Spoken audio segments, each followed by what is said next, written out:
মৰমৰ ছাত্ৰ ছাত্ৰীসকল তোমালোকে বৰ্ডত লক্ষ্য কৰিছেনে কিছুমান ৰেখা এই ৰেখাবোৰক কোৱা হয় সৰল ৰেখা দেই আৰু এই ৰেখাবোৰক কি বুলি কোৱা হয় বেকা ৰেখা এই ৰেখাবোৰক কোৱা হয় পকোৱা ৰেখা এই ৰেখাবোৰক কোৱা হয় জিগজাগ ৰেখা আৰু বহুতো ৰেখা আছে যিবোৰ ছবি আঁকিবৰ কাৰণে আমি ব্যৱহাৰ কৰোঁ ঠিক আছে মই ইয়াত মাত্ৰ চাৰি প্ৰকাৰৰ ৰেখাৰ বিষয়ে তোমালোকক দেখুৱাইছো আমি অৱশ্যে আজি এই সৰল ৰেখাখণ্ড আৰু বেকা ৰেখা এই দুবিধ ৰেখাৰ ওপৰত আলোচনা কৰিম দেই আমি এই ৰেখাবোৰত আলোচনা নকৰো ঠিক আছে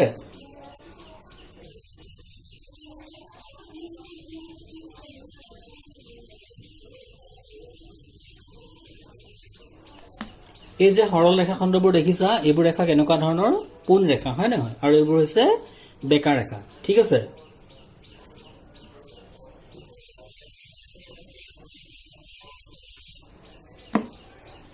আমি এতিয়া যে দেখিলো সৰল ৰেখাখণ্ড আৰু বেকা ৰেখা সেইবিলাকৰ সহায়ত কিছুমান চিত্ৰ আঁকিম ঠিক আছে কিছুমান চিত্ৰ আঁকিম আবদ্ধ আৰু আবদ্ধ চিত্ৰ আৰু এবিধ আঁকিম খোলা চিত্ৰ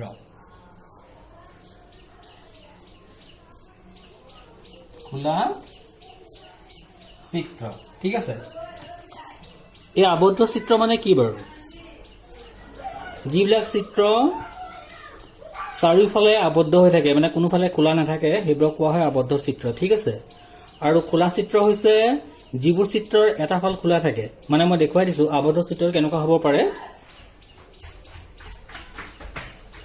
এইটো এটা আবদ্ধ চিত্ৰ এই চিত্ৰ দুটাক আমি কি বুলি কম আবদ্ধ চিত্ৰ হয় নহয় আৰু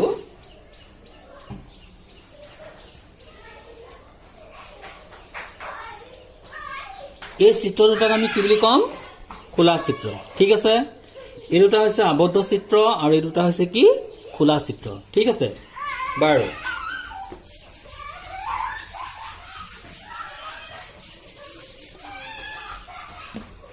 এতিয়া কথাটো হ'ল কি যদি তোমালোকক কোৱা হয় যে দুটা আবদ্ধ চিত্ৰ আৰু দুটা খোলা চিত্ৰ অংকন কৰা কেনেকৈ অংকন কৰিব লাগে তোমালোকক মই দেখুৱালো এতিয়া হয়নে অৱশ্যে মই দিয়া চিত্ৰকেইটা বুলিয়ে নহয় তোমালোকে যিকোনো ধৰণৰ চিত্ৰ আঁকিব পাৰা ধৰি লোৱা দুটা যদি আবদ্ধ চিত্ৰ আঁকিবলৈ কয় দুটা আবদ্ধ চিত্ৰ যদি আঁকিবলৈ কয় তেতিয়াহ'লে তোমালোকে কি কৰিবা হয়তো এনেকৈ কৰিব পাৰা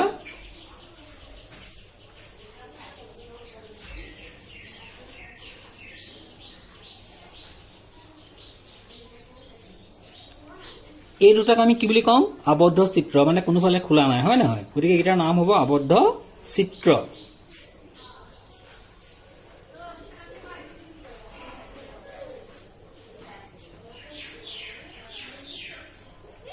এতিয়া যদি দুটা খোলা চিত্ৰ অংকন কৰিবলৈ কয় তেতিয়াহ'লে আমি কি কৰিম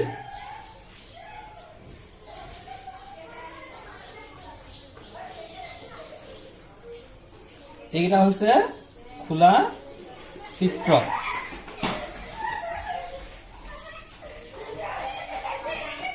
এইটাক আমি কি চিত্ৰ বুলি কম খোলা চিত্ৰ হয় নহয় এইকেইটা হৈছে আবদ্ধ চিত্ৰ এইকেইটা হৈছে খোলা চিত্ৰ ঠিক আছে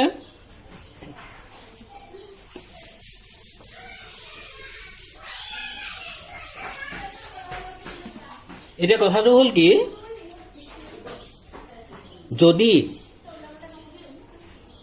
বেকা ৰেখা বা সৰল ৰেখাখণ্ডৰ নাম নলৈ তোমালোকক যদি আবদ্ধ চিত্ৰ আৰু খোলা চিত্ৰ আঁকিবলৈ কয় তেনেহ'লে তোমালোকে বেকা ৰেখাৰ সহায়তো আঁকিব পৰা বা সৰল ৰেখাখণ্ডৰ সহায়তো আঁকিব পৰা দেই কিন্তু যদি কয় বেকা ৰেখাৰ সহায়ত ঠিক আছে মন দিবা যদি কয় বেকা ৰেখাৰ সহায়ত দুটা আবদ্ধ চিত্ৰ অংকন কৰা ঠিক আছে বেকা ৰেখাৰ সহায়ত দুটা আবদ্ধ চিত্ৰ অংকন কৰা বুলি যদি তোমালোকক কয় তেতিয়াহ'লে তোমালোকে বেকা ৰেখাৰে আঁকিব লাগিব তেতিয়া সৰল ৰেখাখণ্ডৰে আঁকিলে কিন্তু নহ'ব ঠিক আছে তোমালোকে ইতিমধ্যে দেখিলা যে বেকা ৰেখাৰ সহায়ত কেনেকৈ দুটা আবদ্ধ চিত্ৰ অংকন কৰিব পাৰি তোমালোকে নিজৰ ইচ্ছামতে অংকন কৰিব পাৰিবা দেই মই তথাপিও এটা দেখুৱাই দিছো বাৰু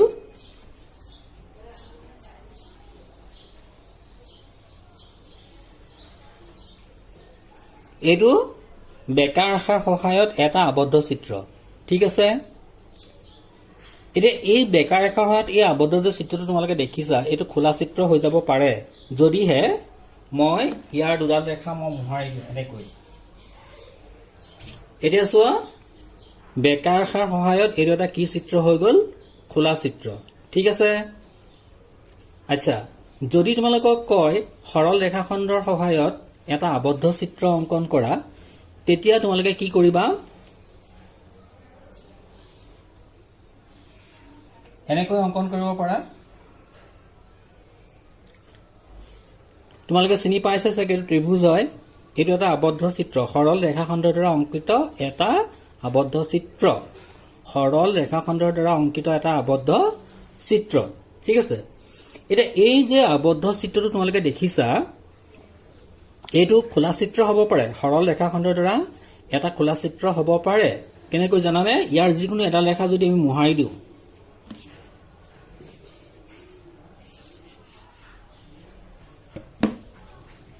তোমালোকে এইটো চোৱা, সৰল ৰেখাখণ্ডৰ দ্বাৰা গঠিত এটা খোলা চিত্ৰ হৈ গ'ল।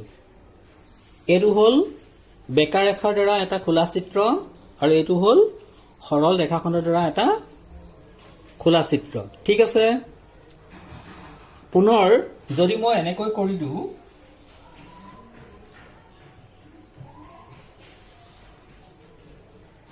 এইটো কি হ'ব?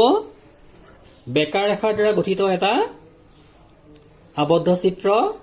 এইটো হ'ব সৰল ৰেখাখণ্ডৰ দ্বাৰা গঠিত এটা আবদ্ধ চিত্ৰ। এটা বুজি পাইছিলো যে কোনবোৰ খোলা চিত্ৰ আৰু কোনবোৰ আবদ্ধ চিত্ৰ। ঠিক আছে। খোলা চিত্ৰ হলে যিকোনো এফাল খোলা হ'ব আৰু আবদ্ধ চিত্ৰ হলে সম্পূৰ্ণ কি হ'ব?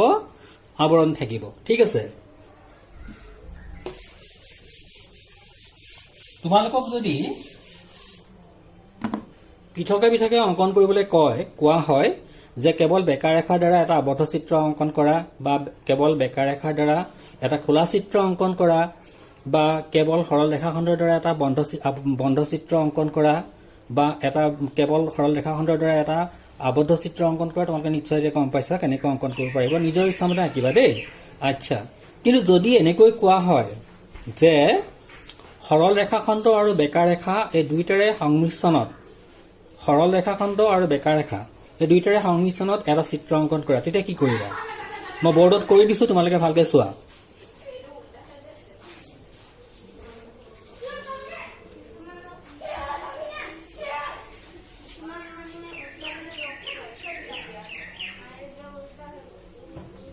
তোমালোকে চিনি পাইছা বোধ কৰি, এখন চিলা হয়, হয়নে? এই চিলাখন এতিয়া মই যিডাল ৰেখাৰে অংকন কৰিছো আটাইবোৰ ৰেখা সৰল ৰেখাখণ্ড হয় দেই। আটাইবোৰ ৰেখা সৰল ৰেখাখণ্ডৰ দ্বাৰা অংকন কৰা হৈছে। আচ্ছা, এতিয়া চাবা,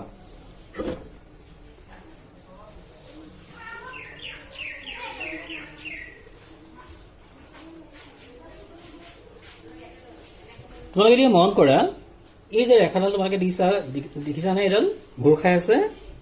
এই ঘূৰ খাই থকা ৰেখাডাল হৈছে বেকা ৰেখা আৰু এইডাল বেকা ৰেখা। তেনেহলে এই চিত্ৰটো কি চিত্ৰ হ'ল? সৰল ৰেখাখণ্ড আৰু বেকা ৰেখাৰে গঠিত এটা চিত্ৰ। ঠিক আছে। মই এইটো বৰ্ডত দেখুৱাইছো, তোমালোকে আন চিত্ৰ অংকন কৰিব পাৰা সৰল ৰেখাখণ্ড আৰু বেকা ৰেখাৰ দ্বাৰা গঠিত, হয় নহয়? পুনৰ আৰু এটা চোৱা।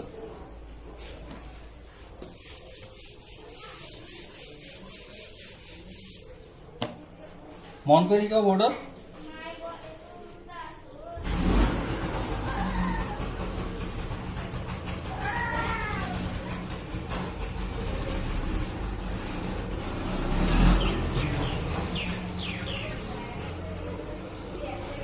এই চিত্ৰটো গম পাইছা বোধ কৰো।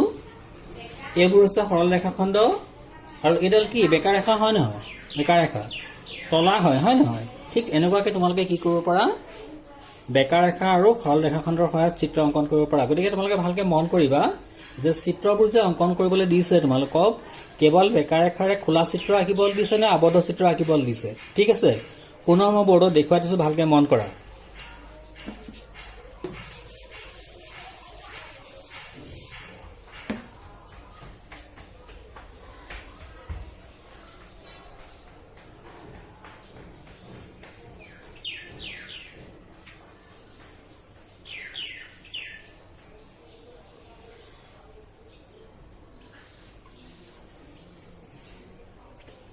এই চিত্ৰটো হ'ব বেকা ৰেখাৰ দ্বাৰা আবদ্ধ এটা চিত্ৰ ঠিক আছে এইটো হ'ব সৰল ৰেখাখণ্ডৰ দ্বাৰা আবদ্ধ এটা চিত্ৰ এইটো হ'ব বেকা ৰেখাৰ দ্বাৰা খোলা এটা চিত্ৰ আৰু এইটো হ'ব সৰল ৰেখাখণ্ডৰ দ্বাৰা আবদ্ধ এটা চিত্ৰ ঠিক আছে